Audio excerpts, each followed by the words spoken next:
Nate, it's so great to catch up with you again today. When I was interviewing at NYU for a postdoc position, you were so kind and helpful, just as everyone said you would be. So it's great to chat again today. It's great to chat with you. And anytime the Nates can join forces and try to, inject some Nateness into the world, I'm always happy. But I remember our discussion, I'm glad to see you doing so well. Always hoping for some synergistic Nateness in the world. As you think back on your career, Nate, are there one to two simple, practical, underappreciated lessons you've learned that you'd most like to pass along to others? Sure. And if you don't mind, I'll kind of back into one of them in some the same way that I kind of backed into it myself with a story or experience. So it was the summer, I believe, of 2012. And it was in my office, seventh floor of Stern Building. It's probably where we sat down for our one-on-one during our postdoc interview. And I was sitting there looking at my computer and about 5 o'clock in the afternoon, and I started to have this sensation. And the best way I can describe it is everything was both very familiar and simultaneously unfamiliar to me at the same time. So I knew where everything was in my office, but it was as if I was seeing all of those things for the first time. I knew where my books were, my code, all of that. And it was interesting. I remember looking at my monitor itself, and I saw the little Dell logo at the bottom, and I remember thinking Dell, and then like, what's Dell? Like, what does Dell do? And I was like, Dell. And I was like, huh, what's Dell? And I'm having this feeling, and I'm also noticing that kind of having some difficulty taking a deep breath. Um, and so I decided it's late in the day. I might as well just go outside and get some fresh air. Who knows what's going on? I didn't think anything of it. And I walk out into the hallway and down into the elevators, and I'm having all those same sensations. I know where everything is, but it's as if I'm seeing it all for the first time. And in the minute, 90 seconds that it takes me to walk out in the hallway, get in the elevator, go down into the plaza outside Stern, that sensation started to fall a little bit in the background. And now what I'm really focused on is the fact of like, why do I feel like my chest is tightening? And as I'm doing this, I'm also noticing like my fingertips are starting to tingle, and I feel like my toes are like tingling as well. And I get out in the plaza, and I'm like, I don't like this at all. This is really, really unnerving. And I actually think to myself, like, you shouldn't go back to your office, because on the off chance something like weird happens to you, you want to be around other people. But I'm still not super, super concerned. So I decided I'm going to go home, and at that point, we lived in faculty housing, which is literally just across the street. And we're talking in 2 minute interval. I go from like tingling in my hands and my feet to like spreading like a rash up from my like fingertips into my arms, and from my like feet up into my shins and my knees. This like intense like tingling, like where I feel like I'm almost like not able to touch or feel. And this tightening in my chest is now to the point where I now feel this like shooting pain going down my left arm and shoulder. And I'm thinking like, holy crap, like I'm 31 years old, but these are like the signs that you're having a heart attack. Like that shouldn't be happening, but this isn't good at all. And I get into our foyer, our entry in the faculty housing building, and there's this lovely doorman there that worked there at the time, still works there to this day. His name's Frank. I said, Frank, I don't think I'm doing well. Like I'm having a hard time taking a deep breath. I get this like shooting pain in my shoulder, like everything's tingling. Like, what do I do? And he says to me, he's like, take a deep breath. You're going to be okay. Why don't you sit down? And so I sit down on the couch in the lobby, and I start to feel like I'm going to pass out. And I'm not the type of person that yells really much at all in life, but I remember like standing up on the couch, which is weird to think about at the time, because it's like if he's going to be able to see me because I'm taller on the couch, I don't know. But I end up just like pointing, and I say, Frank, you need to call an ambulance. I'm having a heart attack. And he's like, okay, I'll do that. And that's about the last thing I remember for a little while, because at this point I'd gone and I'd just pass out on the couch. And I couldn't have been gone for that long, because as I'm kind of like coming to, there's people around me. There's a person kind of taking my pulse, like someone like checking my eyes. Um, and I'm just like, holy crap, like this is it. Like maybe I'm going to die. And I feel like I can't breathe. Like, and I feel like somebody's like standing on my chest. And I'm so convinced at that moment that I'm going to die that I actually pull out my cell phone and I pull up a picture of my then 1-year-old daughter, because I think to myself, like, if I'm going to die right now, I want her to be the last thing I'm looking at. Wow. And I do that simultaneously knowing that she's only, 10 floors above with our nanny. But I think to myself, like, I don't want to go up there because on the off chance I were to die in front of her, I don't want her growing up Yeah. knowing that happened. And so these are like really terrifying thoughts to be having and really believing. Um, so soon after I pass out again, and I come to and I find myself in the back of an ambulance, and my wife had shown up at some point, I don't know when. But like, I hear the sirens, I have a sense of like, we're moving through lower Manhattan. And I'm just like yelling out, like, what's happening to me? What's happening to me? What's going on? Um, we get to the hospital and it's kind of like a little fuzzy getting into the hospital. I remember being like wheeled on the stretcher somewhere. And again, like I lose consciousness. And a little while later, I remember coming to, and as I opened my eyes, I guess I expected that like it would be really chaotic. Like I expected that I'd be in like the emergency room or like cardiology or something like that. I expected there'd be a lot of noise and frantic and people around. Um, but like it's so still. And I'm like, is this what death feels like? Everything's still and peaceful. But it turns out that I'm not in the ER, I'm not in cardiology or any of those things. I'm actually in the psych wing because I had had a 9.9 on the Richter scale panic attack. And panic attacks, interestingly enough, for yourself or any listener that's had them, are absolutely terrifying, like at that scale, but actually not all that dangerous, at least to you physically. And so I'm in this area of the hospital. A few attendings come and talk to me about like what's going on. They check a whole bunch of vitals, they do heart, all of that stuff. They're like, your heart's fine, your lungs are fine, like you're a little dehydrated, but you're okay. And we're walking, so I get probably like 2 hours later, I get discharged, and my wife and I are walking back through lower Manhattan on like one of these like just stunningly beautiful New York nights where it's like 74 degrees, like the city has all this energy, the lights are out. And all I can think is, in the absence of like any chemicals in my system, my brain has the ability to do that, Wow. which is a really like terrifying realization that that's on offer without any warning. And so luckily, like we have really supportive families, and my we tell a few people about it, and we get a lot of advice, and it's a variety of different things around, look, Nate, like working out used to be a big thing for you, you don't do it much anymore, that's going to help, like maybe you should see a therapist. Like I've been drinking a lot at the time to kind of cope with stress of like first year as a faculty member. I'm not proud of it, but that can contribute. I remember talking to my brother Brian, and he's like, dude, like, you gotta get back to the gym. Look at yourself, you're disgusting. um, and we started to do some of those things where it was like, yeah, I started working out a little bit more, drinking less, trying to eat better, but I still had this like lingering feeling that that was going to happen again. And Yeah. so you're walking around like wondering when that's going to happen. So about a month later, we're back kind of scene of the crime. I'm in my office, and there's this PhD student who's like close with it at the time, and she asked me how things were going, and I said, whatever, I'll tell her. So I told her the same story about the panic attack that I probably told 20 times, and this time, instead of getting advice, all she said was, take your time, say more about that.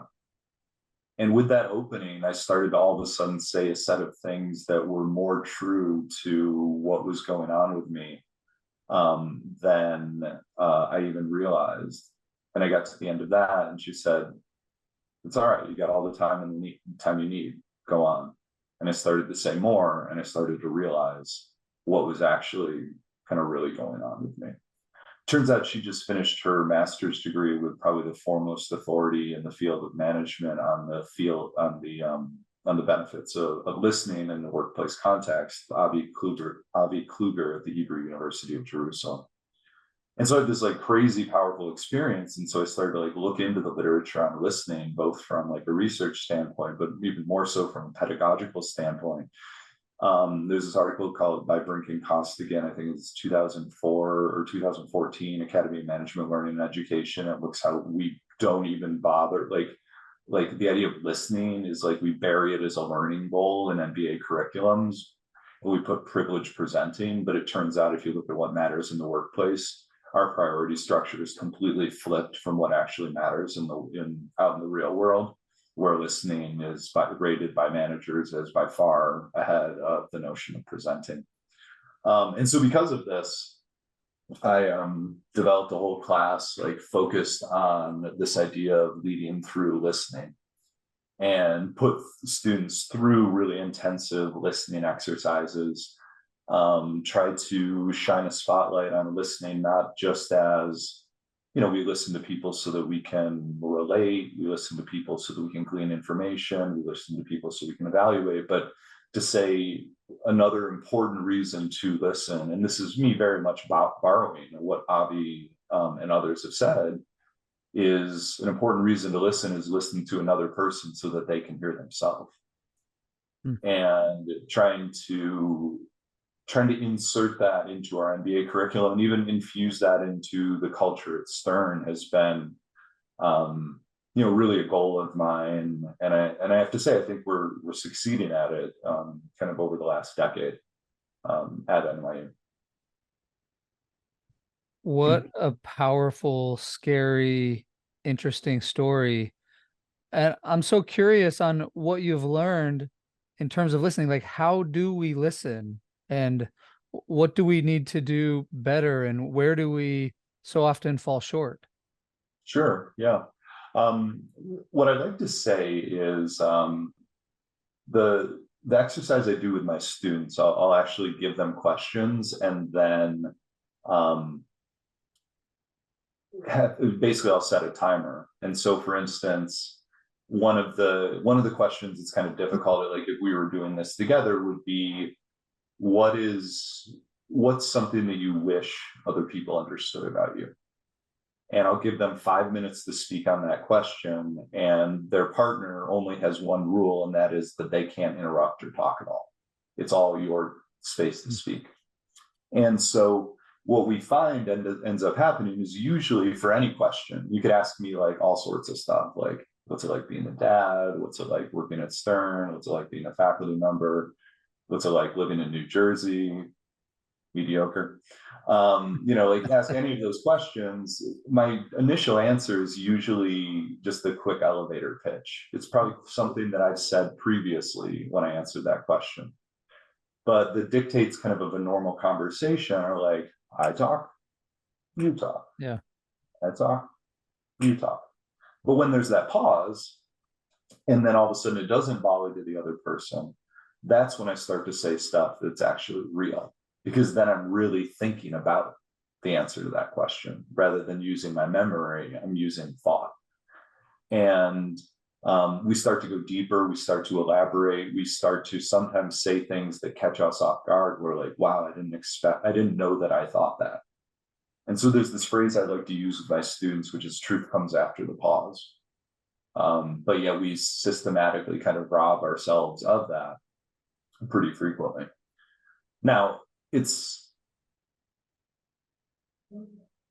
I would say you can't constantly go into these conversations, someone says something and then immediately they're like, say more, take your time, like constantly doing that. But because sometimes people are looking for advice, right? Sometimes people are,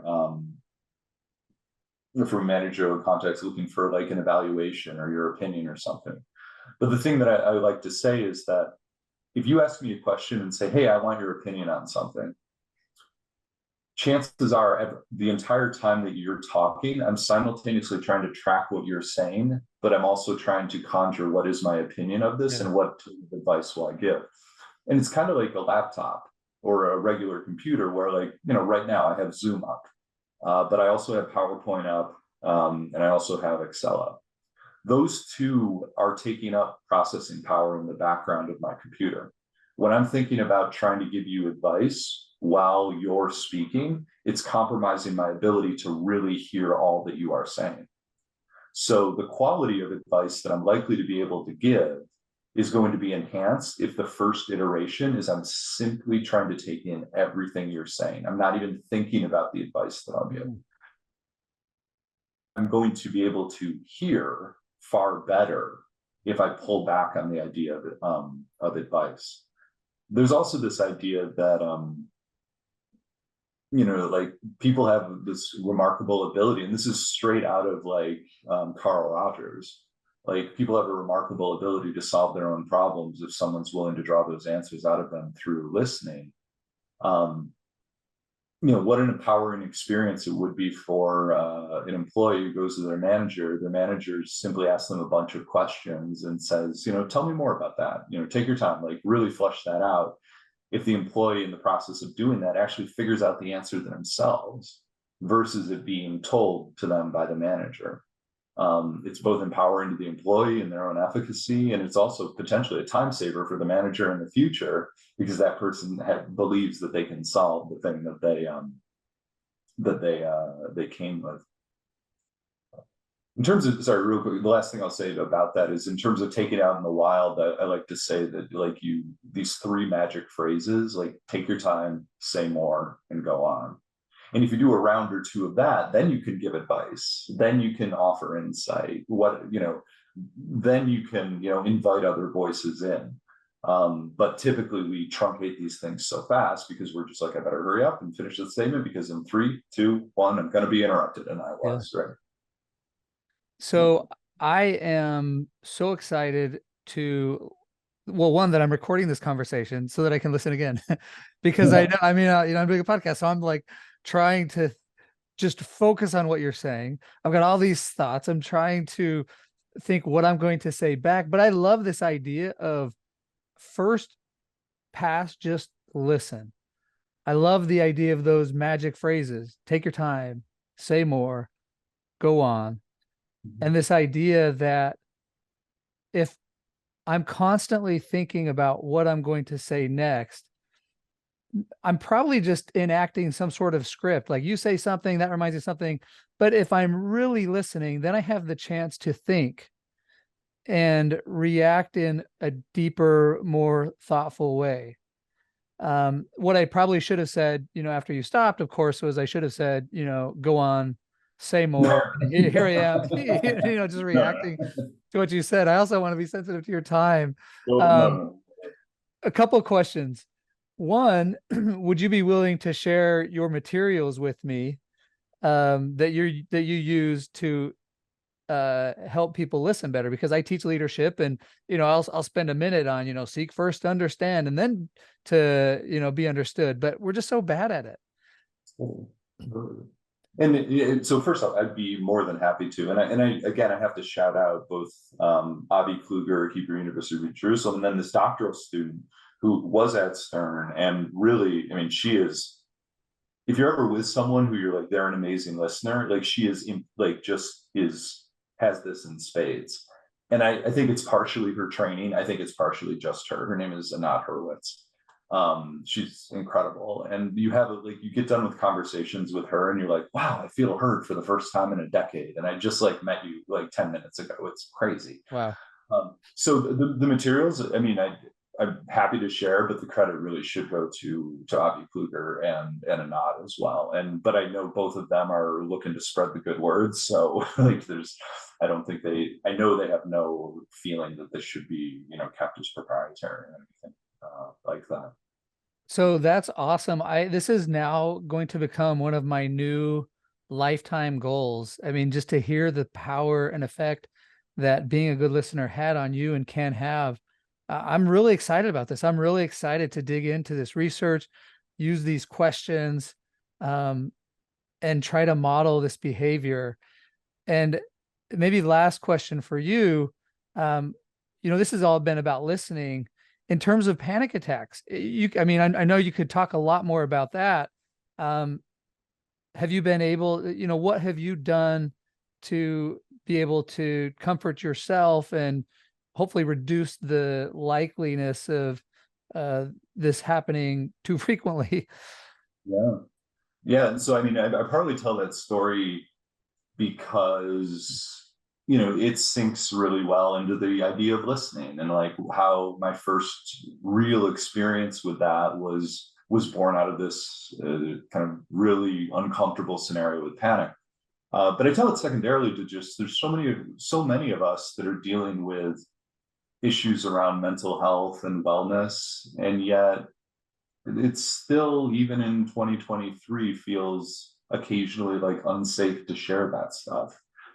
So I feel like to just try to be yet another voice to normalize it. And I'm certainly not the torchbearer for it or of any importance whatsoever. But I just want to say, like, I appreciate you asking that question. For me, it's the recipe actually isn't really that difficult once I figured it out, and I wish I had some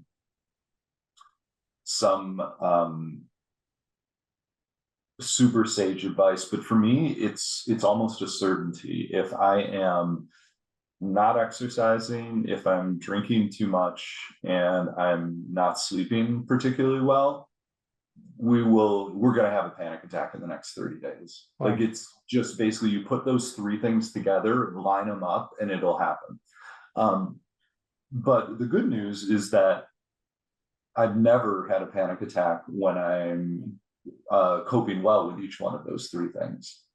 And so there's certainly a sleep, exercise, and substance issue, like that trifecta for me. If I handle them well, I've never even come close.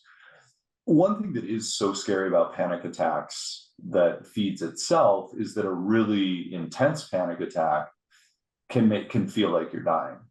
And so that, like, the feeling of like death certainly isn't a comforting feeling. So it's not, of course, that feeds upon itself. So when I've never had one that's hit that level since, in part because I'm able to identify that this is panic, and that keeps it going, keeps it from hitting the 9 out of 10, 10 out of 10 levels. I've still had some 7s and 8s, and 7s and 8s are plenty scary. Yeah. But just the knowledge that it's a panic attack keeps it from getting the heck out of, or from escalating too much. There is Andrew Huberman, who's a really big podcast. Yeah. Listen to Andrew a lot. This thing called the physiological sigh, I think he calls it, like I'm sure he didn't come up with it, but it's he's broadcasting it. And I've been trying that in moments of anxiety.